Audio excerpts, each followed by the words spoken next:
Which brings me to the reading for today. And y'all know the story of Shadrach, Meshach, and Abendigo. But I'm going to read it to you anyway, because I just love the story.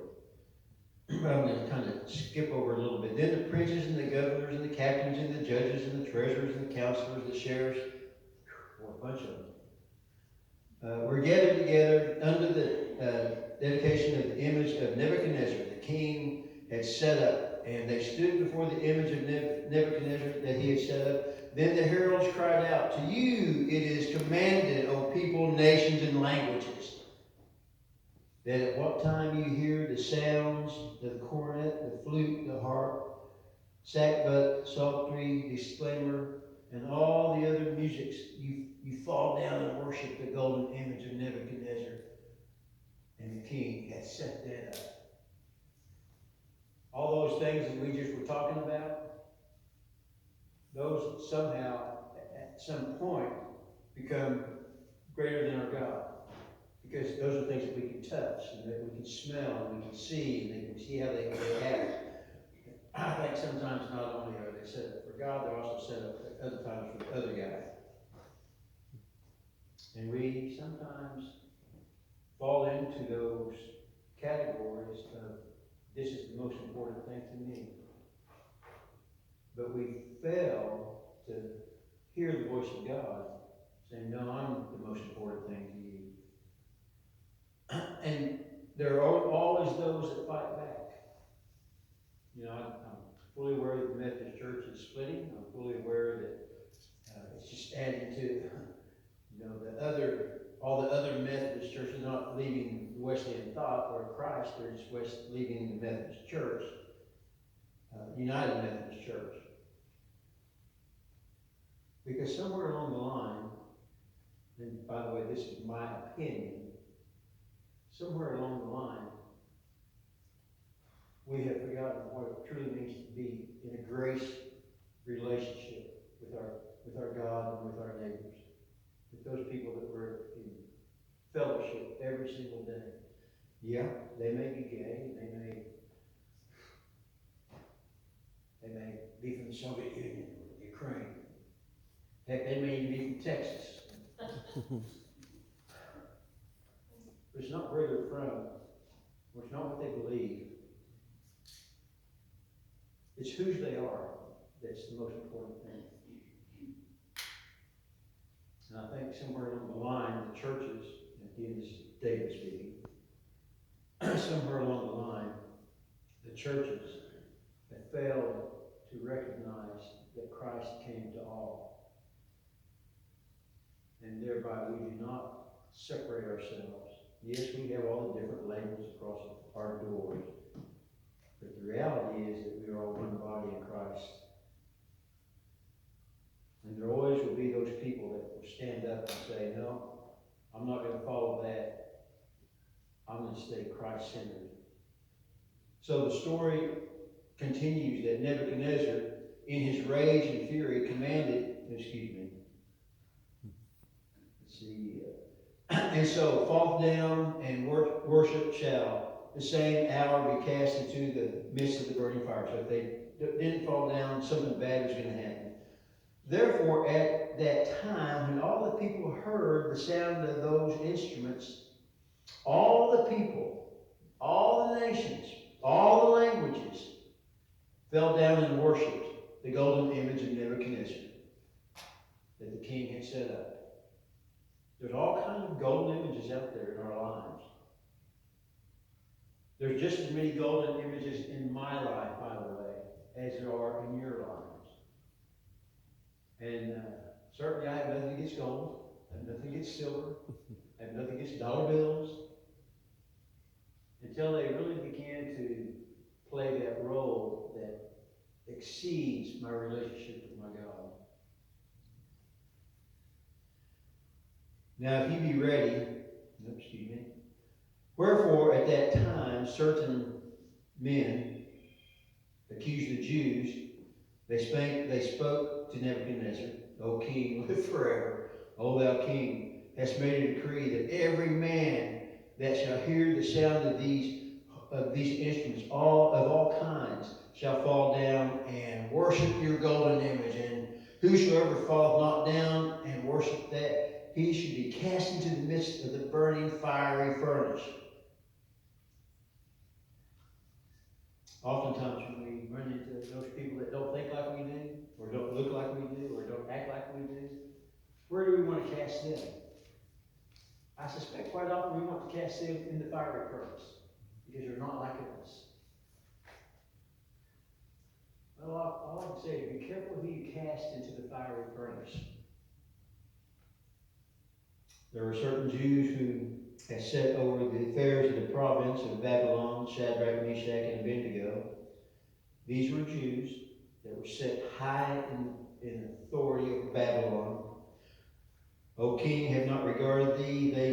They serve not thy God, nor worship the golden image which thou hast set up. And Nebuchadnezzar, in his rage and fury, commanded to bring Shadrach, Meshach, and Abendigo.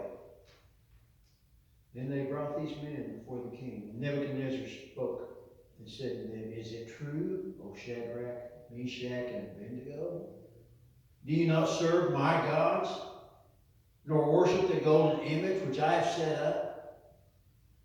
All those gods that are out there amongst us, that sometimes are over us, they're there pounding us down, and they're always asking that same question, why will you not worship me? Or am I not your God? I suspect there are moments in our lives, or have been moments in our lives, when we really had to make that question. We had to make that choice. Now, if you're ready, at what time do you hear the sounds of these instruments? And if you fall down and worship the image which I have made, well, but if you worship not, you shall be cast the same hour into the midst of a burning fiery furnace. And who is it, that God, that shall deliver you out of their hands, out of those hands, out of my hands? Shadrach, Meshach, and Abendigo answered and said to the king, O Nebuchadnezzar, we are not careful to answer thee in this manner. If it be so, our God whom we serve is able to deliver us from the burning fiery furnace, and he will deliver us out of thy hands, O king. But if not, be it known upon thee, O king, that we will not serve your gods, nor worship the golden image which thou hast set up.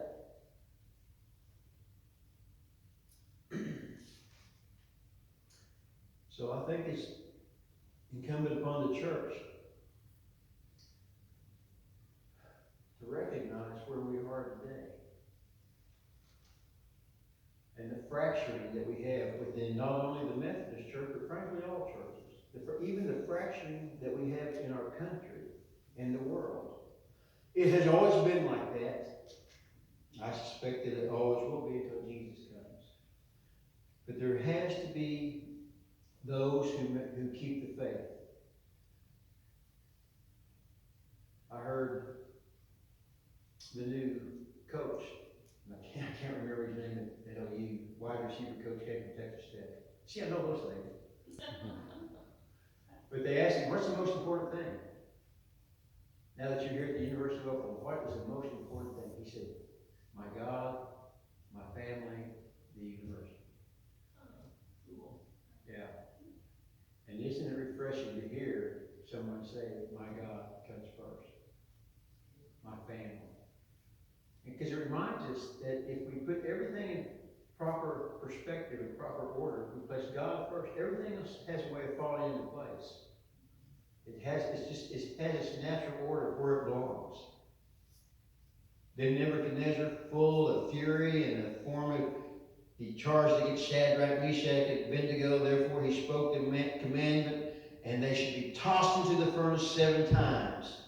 Or not, the furnace won 7 times more than what it was to be heated, or could be heated. And he commanded the most mighty of the men that were in the army to bind Shadrach, Meshach, and Abendigo, and to cast them into the burning fiery furnace. Then these men were bound in their coats and their hoses and their hats and their other garments, and they were cast into the midst of the fiery furnace. I think we see lots of our brothers and sisters, Christians, in Ukraine and Russia as well, here in Oklahoma, throughout the country, that we are constantly being challenged and being thrown into that fiery furnace. You got to wonder how that works out when you have all these other gods above you, unless you have your God and everything else in proper perspective and order. Therefore, because the king's commandments were urgent and the furnace exceedingly hot, the flames of the fire slew those men that took up Shadrach, Meshach, and Abendigo. And these three men, Shadrach, Meshach, and Abendigo, fell down, bound into the midst of the burning fiery furnace. And Nebuchadnezzar the king was astonished, and rose up in haste, and spake, and said unto his counselors, Did we not throw three bound into the midst of the fire? They answered. And he said, Oh yes, king, I counted three. And he answered and said, Lo, I see four men loose, walking in the midst of the fire, and they have no hurt. And their form of the fourth is like that of the Son of God. So I'm going to stop right there. Because I see not only our Methodist church, but all churches are facing the issues of the world. And when we begin to take sides, we're excluding God. We put God here, and everything else will, in fact, fall in place. That very essence of the Scriptures and of Jesus' life is grace. Is grace. It's not about judgment. It's not about hatred. It's not about bigotry. It's about loving your neighbor as yourself. Regardless of who that neighbor is. It doesn't make any distinctions. Love your neighbor as yourself. Love your God and only your God. These are things, Jesus combined all the commandments in those two things. And so even if we are the church and different churches, St. Luke's, some other churches, Diamond First out in the Panhandle, some other churches, even though we are experiencing these kind of splits, and it's not just the Methodist Church that are going through a lot of these, it's all Christian faith. Because we're having to ask ourselves, do we believe in the ministry and the gospel of Jesus Christ, or do we believe in all these other things that are telling us it's wrong, that it's okay to hate, it's okay to be a bigot, it's okay to draw lines of division, because it's not. As I understand the teachings of Jesus Christ, he tells us to love our neighbor as ourselves. So even if we appear to be thrown into the fire, I don't know about y'all, but I can't think of anybody out there to be thrown into the fire with than you, Shadrach, Meshach, and Abendigo, and that fourth person like the Son of God. We're going to walk through fires, we're going to walk through furnaces, as a church, as a community, as people. And do we walk through that without Christ? Or do we walk through those flames and that fiery furnace with what appears to be the Son of God? I don't know where the church is going to go. I don't know what's going to happen. Just like the churches, we say, in Russia and Ukraine, and how those Methodist churches are having to do things differently. Well, the overall Methodist church is having to do things differently. The overall church that truly follows Christ Jesus and understands the concept of absolute grace and loving your neighbor as yourself, we are willing to get thrown into the flames. We are. I am willing to be thrown in the flames. Because I understand how much God loves me. I understand how much God loved Shadrach, Meshach, and Abendigo. And I also understand that as my witness goes, as their witness went, when they came out of that fiery furnace, the whole world changed around them. Because Nebuchadnezzar said, I can't believe this God that you have is so much more powerful than that fiery furnace. And he commanded his whole nation to follow God, Shadrach, Meshach, and Abendigo. I like to think that we here at Lexington, that we follow that same God. That we follow Christ.